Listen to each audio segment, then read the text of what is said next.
show me the teams that were in the college playoffs last year who had success. Texas. Show me the team. Bama, Texas, and Washington. Show me those. Now explain those teams, Shaun, to Smitty and everybody out there between those teams and the differences in the teams that lose 48 kids a year and gain 41 new kids every quarter. Tell me the difference in those four programs. I saw the graphic. I would say off the top of my head that I would feel pretty comfortable saying that all four of those teams had 15 or less transfers. And a camaraderie built. Just so we're clear, Washington's head coach that took them to the playoffs last year over the last three didn't really lose much. They gained a Michael Penix.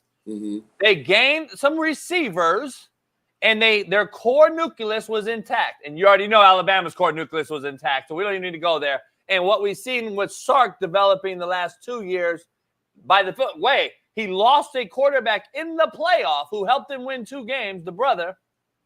But he didn't lose Arch Manning, which people thought. He gained Quinn Ewers the year before, which people thought he would lose him when he signed Arch Manning. He kept those guys. Sark's a QB guy, by the way.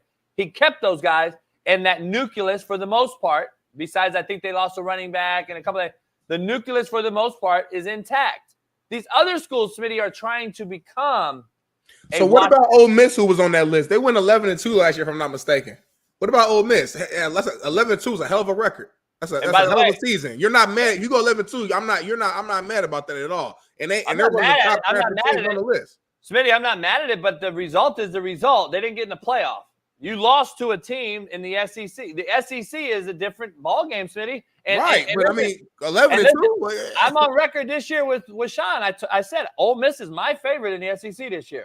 I think they're my favorite because, though, over the years, I believe they understand what Lane has developed there, and I think they realize the new guys coming into that program understand the program, just like Michigan. When they got a new kid in, they understood the program, just like Alabama. When you come into Nick Saban, you understand the program.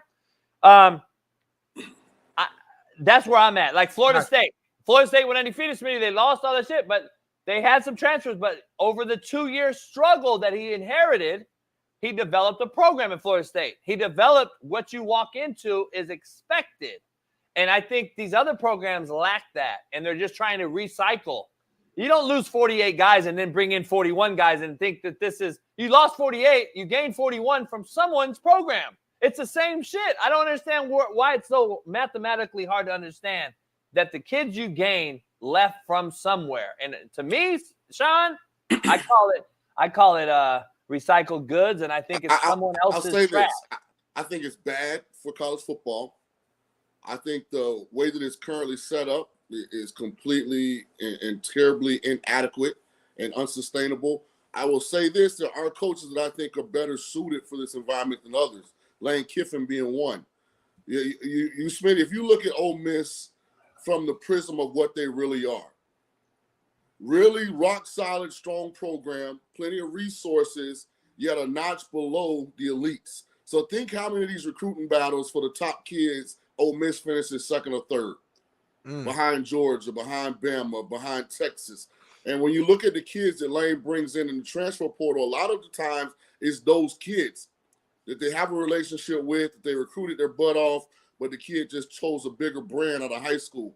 You know, whereas some of those other programs, especially the newer coaches, they're just trying to change over the roster. So they're taking kids that they may not have a relationship on, and that's the thing that'll be interesting. Can you win like that? That's a good point. That's a hell of a point, man. I get it. Like I said, I'm just asking questions. Like I said, I think it's new to all of us, and it's a matter of just you got to see it to believe it. Like JB said, let's see it. All these teams listed. Let's see if Colorado can go win 10. Let's see if Ole Miss could win that SEC. Let's see it. So, and Shaun, there's two things going on. There's two conversations I believe we started this thing with. Like Smitty started off with the 41 transfers, and then they lost 48. By the way, they gained 41.